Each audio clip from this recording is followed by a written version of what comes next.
किसी ने बड़े कमाल की बात कही है कि अगर आपकी समस्या जहाज जितनी विशाल है तो याद रखिए कि प्रभु की कृपा सागर जितनी विशाल है।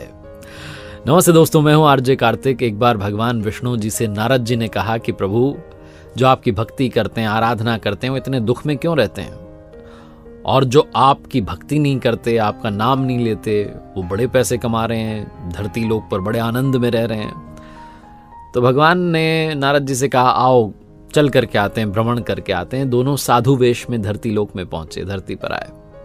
एक व्यापारी के घर पर गए, जाकर के दरवाजा खटखटाया और भिक्षा मांगी। तो व्यापारी आया, दरवाजा खोला और बिगड़ने लगा, गुस्सा करने लगा कि तुम आ जाते हो मुंह उठा करके, ये कोई जगह है, यहाँ भोजन मिलता है, ये वो है, जाओ जाकर के मेहनत करो।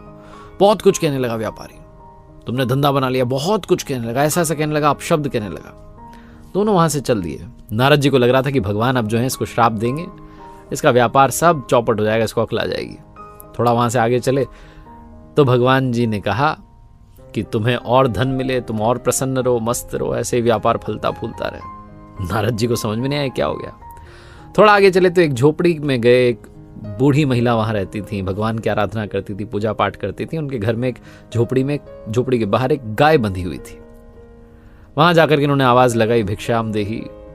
माता जी आई, उन्होंने कहा कि भोजन तो नहीं करा सकती, लेकिन गाय है, दूध आपके लिए उसका इंतजाम कर सकती हूँ। तो एक गिलास दूध लेकर के आ गए, आसन बिछाया, दोनों साधुओं को बड़े अच्छे से उन्होंने दूध पिलाया। उन्होंने कहा कोई चिंता की बात नहीं, आप बस आशीर्वाद दे के जाइए, मेरा जीवन ऐसे ही चलता रहे, मैं तो भक्ति करती हूँ। बहुत कुछ कहने लगी। दोनों साधु जो वेश में आए थे, भगवान जी और नारद जी, वहां से चल दिए। थोड़ा सा आगे गए तो भगवान पीछे पलटे झोपड़ी की तरफ और कहने लगे कि तुम्हारी जो गाय है वो कुछ दिनों में चल बसे। इस तरीके से जैसे ही उन्होंने कहा, नारद जी सराहने गए। उन्होंने कहा आप क्या कर रहे हो? जो व्यापारी हमें गाली दे के भगा रहा है, जो हमें उल्टा सीधा कह रहा है, उसके लिए आप कह रहे हो कि उसको और पैसा मिले।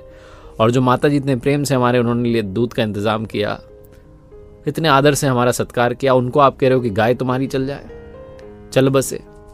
भगवान ने कहा तुम समझे नहीं, मैंने व्यापारी को और उसका व्यापार बढ़े ऐसी बात कही। क्यों कही?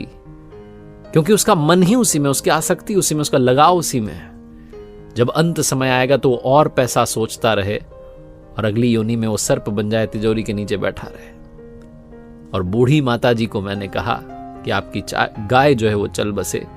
मैं नहीं चाहता कि जब वो अंत समय में पहुंचे तो गाय की चिंता करने लगे कि इस गाय को कोई ले ना जाए, इसको कोई मार ना दे। वो गाय का सुमिरन ना करें, वो मेरा सुमिरन करें। इसलिए गाय उनके जीवन से पहले ही मैं हटा देना चाहता हूं। शास्त्रों में कहा गया है कि अंत समय में हम जिस भी चीज का स्मरण करते हैं, जिसके बारे में सोचते हैं, वैसे ही बन जाते हैं। अगर हम स्मरण ही प्रभु का करेंगे तो अंत समय में भी प्रभु ही याद आएंगे और हम उनके धाम पहुंच जाएंगे। इस कथा का सार यही है।